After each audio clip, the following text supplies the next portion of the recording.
It's time for Around the Ozarks News, brought to you by the Springfield Greene County Park Board, Thompson Sales, Kitchenland USA, Advanced Car Care Center, and Smouse Brothers Foundation Repair.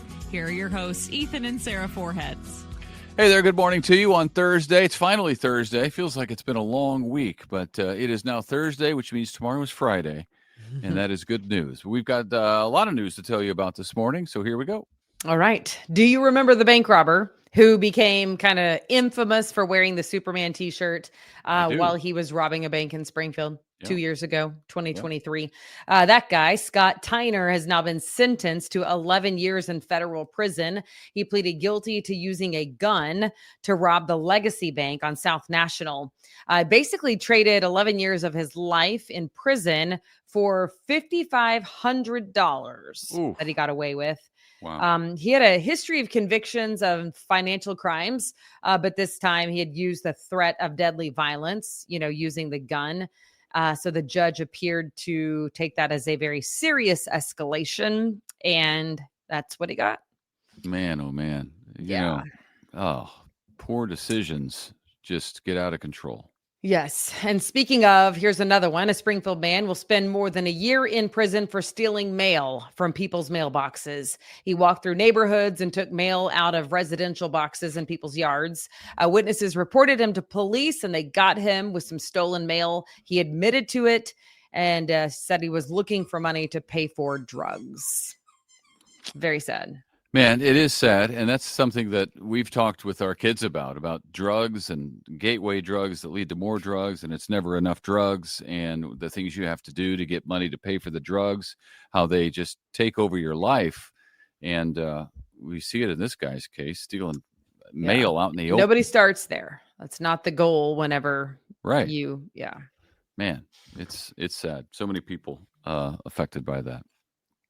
In court this week, a lawsuit challenging the constitutionality of a deal for state taxpayers to finance sports stadiums in Missouri. One of the people who filed the suit is Ash Grove State Senator Mike Moon. He and his fellow filers claimed the legislation and how, actually, the legislature passed the legislation in a special session this summer are unconstitutional. The Cole County judge is currently considering a motion to dismiss the case. It likely will go on and then very well could end up before the Missouri Supreme Court. So stay tuned because that's a big deal. Yes, it is. Some more bad news for Central High School, unfortunately, here in Springfield. First, you'll remember it was out with the varsity football team right before the beginning of school this year. And now there will be no junior varsity team either. Administrators said that due to the number of players who are injured, coupled with the number of players who are currently academically ineligible to play, they simply don't have enough people to put on the field. Their roster went from 24 eligible players down to 8. Oh, so they're not going to be able to pull it off. The athletic director said that they are still planning to work hard to make sure that eventually football can return to Central. Man, that's a bummer, but it is such a bummer. 8 players ain't gonna make it happen. Not in football. In football. There's 11? Is that right? 11? Well, I mean, you need, but you have a couple different teams defense, too, right? Yeah, you can't play everybody can't play the whole game. So, man, that's a bummer. The Nixa Police Department is anticipating its new headquarters, which is now under construction officially. Groundbreaking on the $15 million facility was this week. It's located off Highway 14, about a mile west of the current headquarters. It will be about 22,000 square feet. That's compared with about 10,000 square feet in the current facility. And it should be ready by the end of next year. So that's something to look forward to for them. We've told you about, it seems like every day we're telling you about big increases in students at the student population and enrollment at Evangel so far, Drury, and Missouri State Universities. Well, now we can add Southwest Baptist University as well. For the second year in a row, enrollment is up overall at the school, and the incoming freshman class on campus in Bolivar has climbed for 4 years in a row. Total enrollment at all SBU locations should be more than 2,300 students this year. That's up from a little more than 2,200 last year. So all of our institutions of higher learning are growing, it seems. It's actually super impressive. I mean, Springfield's not that big, yet we've had big growth at all 4 universities. Yep. Mercy Hospital is seeing a bit of a baby boom, at least in the month of September. Set a new record for deliveries in 1 month with 324 babies born in the month of September. The old record was 308 babies born in August of 2015. So some in the water, I guess, or was in the water.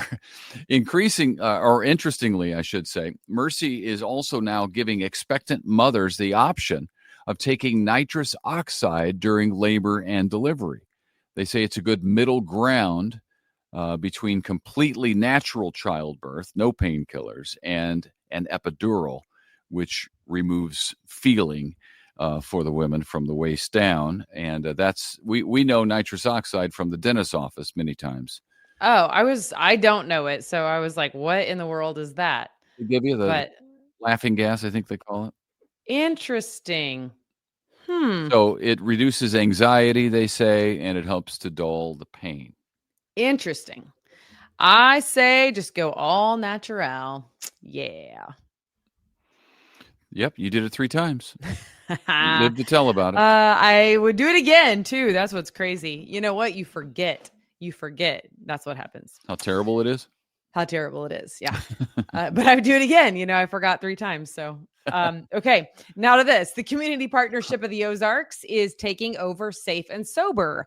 Most people familiar with the program. It is in 1,200 schools and youth programs across the country, many here in Missouri. The founder, Kurt Larson of Springfield, says he is leaving it in good hands with the CPO, but his time is up.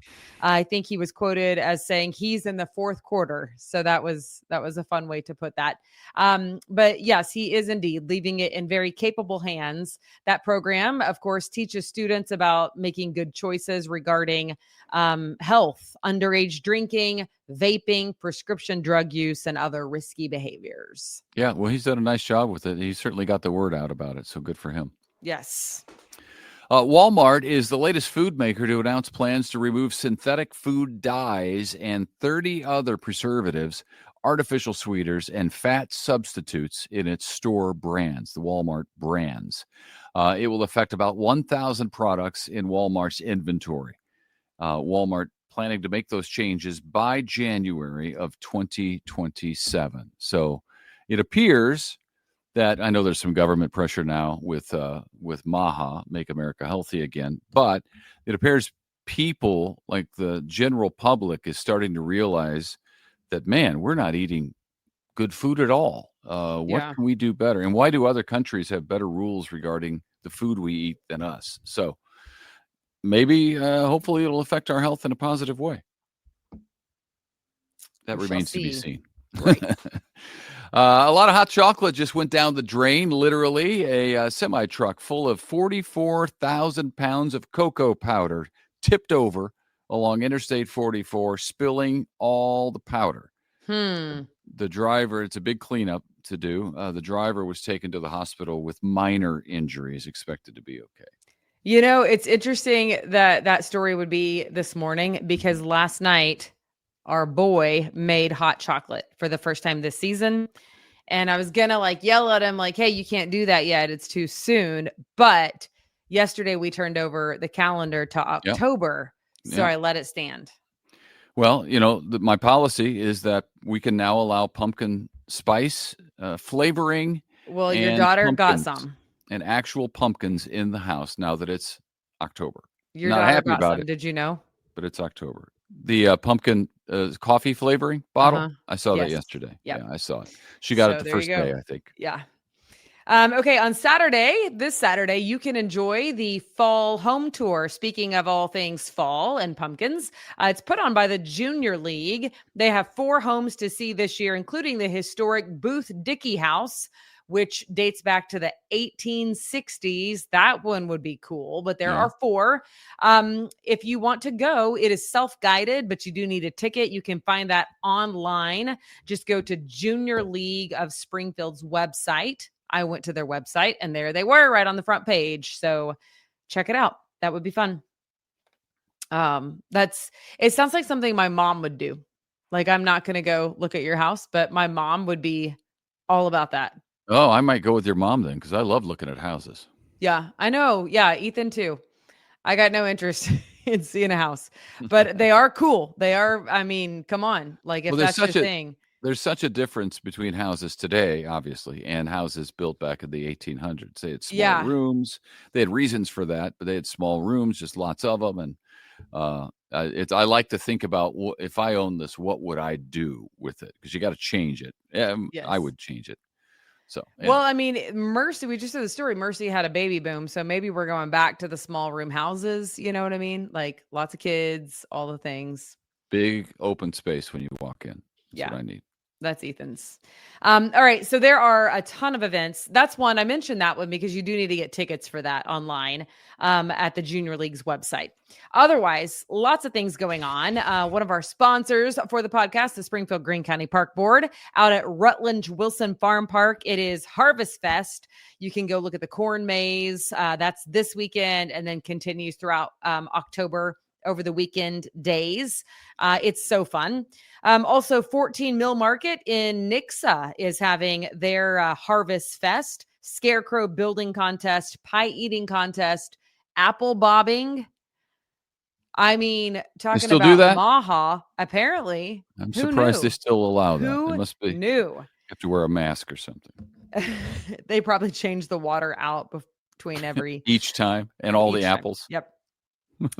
Also, let's see what else do we have here. A spooky Riverside Symphony at Finley Farms.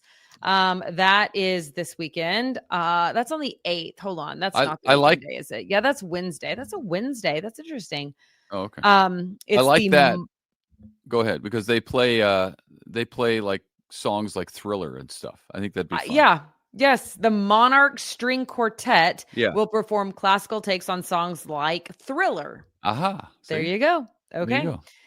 You can check that out online as well. FinleyFarmsMo.com. FinleyFarmsMo.com. So we just mentioned a few. There are a lot of things happening this weekend now that it is officially October.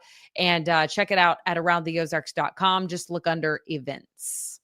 Okay. Good enough. All right. That'll do it. Right. That'll do it for us today. Yeah. Thanks for tuning in. Happy Thursday. And we do hope to see you back here tomorrow morning. Indeed. We'll see you then. Bye.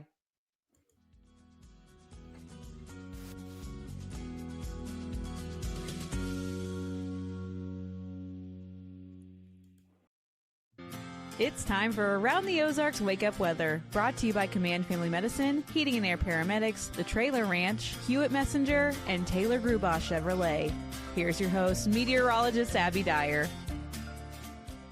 Good morning, everybody. Welcome to your Thursday. It's October 2nd, and we are waking up once again with nice warm temperatures, above average temperatures this morning, starting out in the low 60s, and we will head to the upper 80s again. I have 87 for the forecasted high temperature today, so I hope you like the warm weather.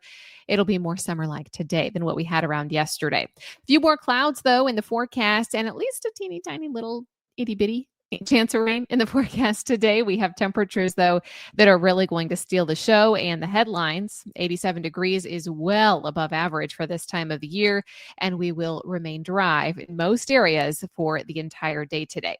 That tiny little chance for rain that I mentioned, well, I think it's in our southeastern counties, and it's like a 10% chance for some spot showers. I mean, this is by no means a lot of rain or anything that's going to last all day.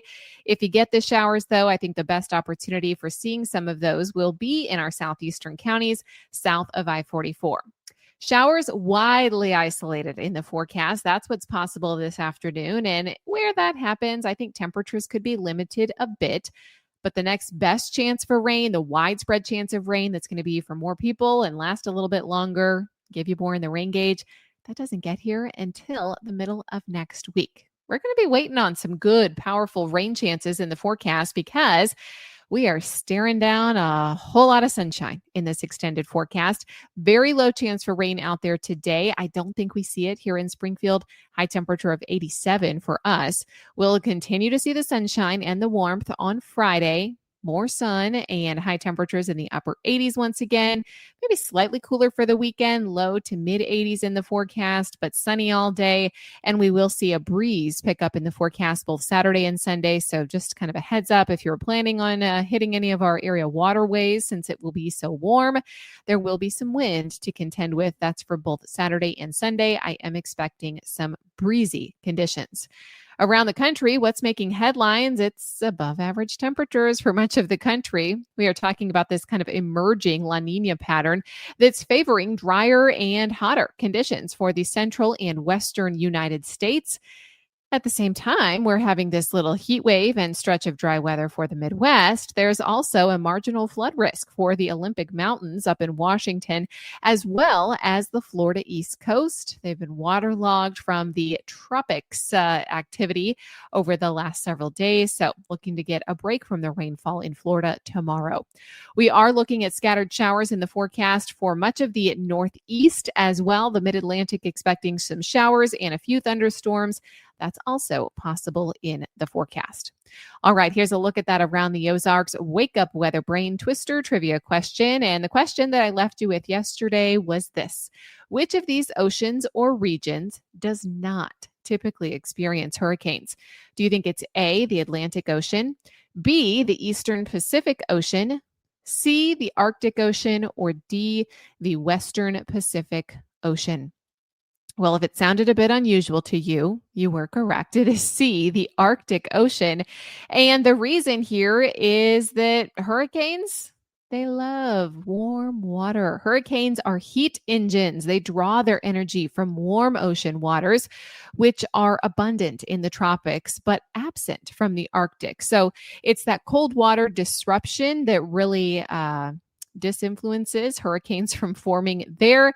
So if you ever have a question like this again, you will know that those hurricanes feed on warm water. Therefore, the Arctic Ocean does not typically experience hurricanes. All right, here's another hurricane question for you.